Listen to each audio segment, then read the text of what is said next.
That night, when the engines are tucked away in their sheds, you can still hear a faraway call of an engine's whistle and the clickety-clack of train wheels turning. This was the sound of the freight train.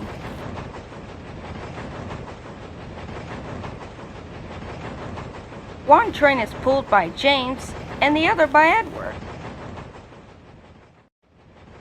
The freight is loaded into freight cars at the harbor, and the engines pull them to the station.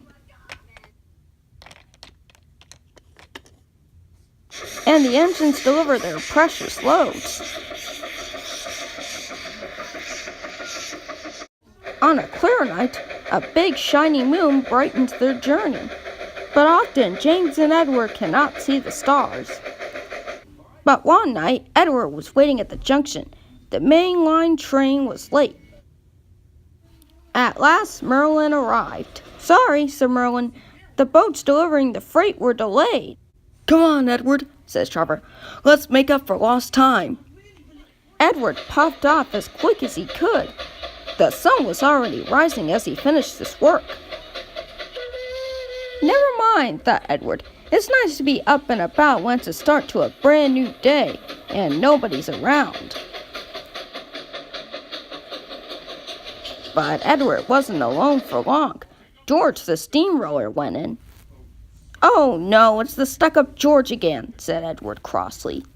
"Good morning," said George. "I always said railways were no good. You should just give up and just go away and never come back." George teased, and he left. Edward was too tired to explain. "Railway changer." "Good morning, Edward," called Thomas. "You're up early, aren't you?" "No, you're wrong," said Edward. "I'm back, tired and late." He slowly backed into the sidings. His driver decided to set off early that evening. James was waiting at the station. "Thank goodness I have a chance to talk to you," said James. "Driver says that the person in charge of the mail has complained to Sir Tom and Hat about the delay." "But that wasn't my fault," said Edward.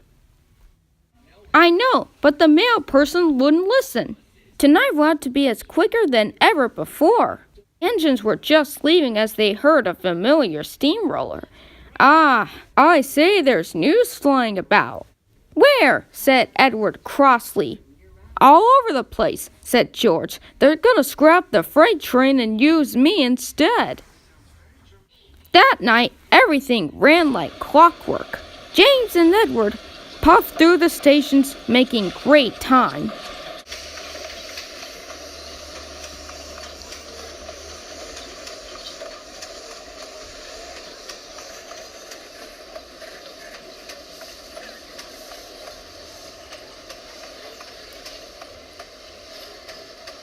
At a station, James noticed a man looking cold and worried. He had missed his train home. "We can give you a ride," said James to Trevor, "but it will be very uncomfortable."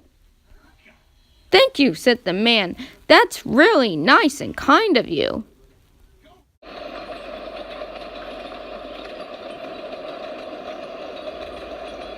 The next afternoon, Edward passed where George was. "Hello, George. Are you too lazy to work today?" "I've done many bad deeds. I've been grounded." "You need rails," laughed Edward. "They work wonders, you know. Always." That night, Sir Tom had showed the engines a letter. It was from the man who missed his train. "He thinks you two are both splendid. Everyone says that the freight train is the pride of the line.